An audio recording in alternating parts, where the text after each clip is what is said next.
காய்ச்சல் உடனே அங்கு நீங்கிற்று. அவர் கர்த்தர் தொண்டு செய்து மகிழ்ந்தார். யெகோவா ராஃபா இன்றும் வாழ்கின்றார். சுகம் தரும் தெய்வம் இயேசு சுகமின்றி தருகின்றார். யெகோவா ராஃபா இன்றும் வாழ்கின்றார். சுகம் தரும் தெய்வம் இயேசு சுகமின்றி தருகின்றார். கர்த்தருடைய பரிசுத்த நாமத்திற்கு மகிமை உண்டாவதாக. ஆண்டவராகிய இயேசு கிறிஸ்துவ நாமத்தில் வாழ்த்துக்கள்.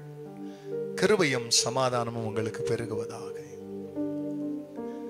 அன்பானவர்களே, இந்த நாளிலேயும் தேவனாகிய கர்த்தர் நமக்கு கொடுக்கின்ற ஆலோசனையானது மத்தேயு எழுதின சுவிசேஷம் 9ஆம் அதிகாரத்தில் 12ஆம் வசனம். இயேசு அதை கேட்டு, பிணியாளிகளுக்கு வைத்தியன் வேண்டியதாய் அல்லாமல் சுகமுள்ளவனுக்கு வேண்டியதில்லை. அன்பானவர்களே, நமது ஆண்டவர் அவர் ஊழியம் செய்த நாட்களிலே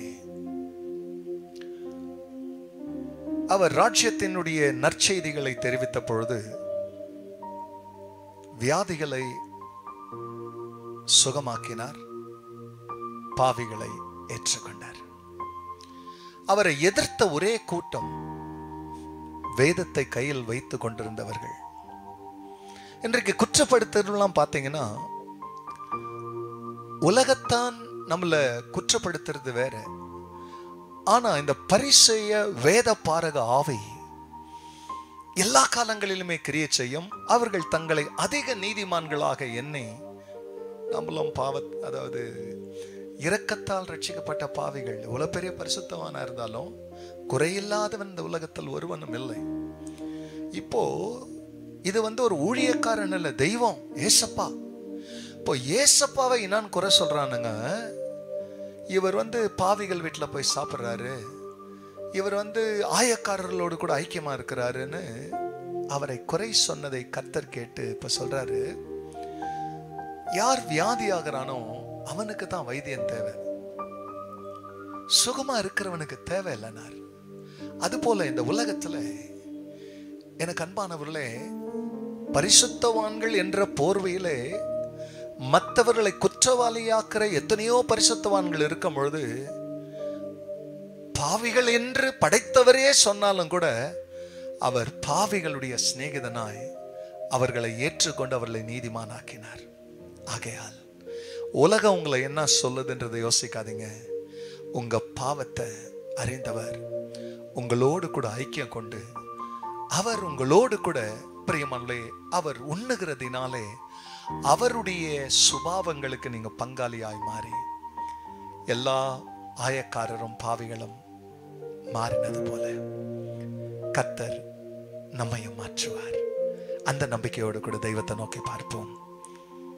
ஆண்டவர் நம்மளை நிச்சயமாய் ஆசீர்வதிப்பார். ஜெபிக்கலாம்.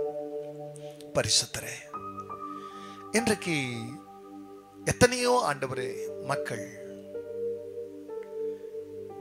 பாவத்தின் பிடியில சிக்கி ஒரு வைத்தியன் இல்லாமல்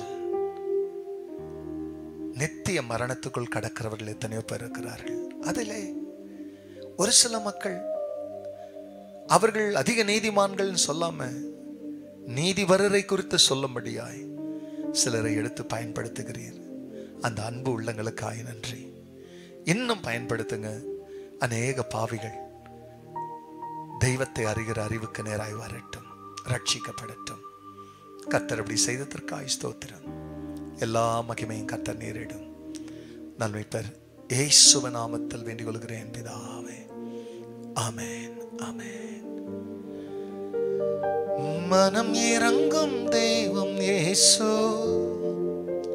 சுகம் தந்து நடத்தி செல்வார்.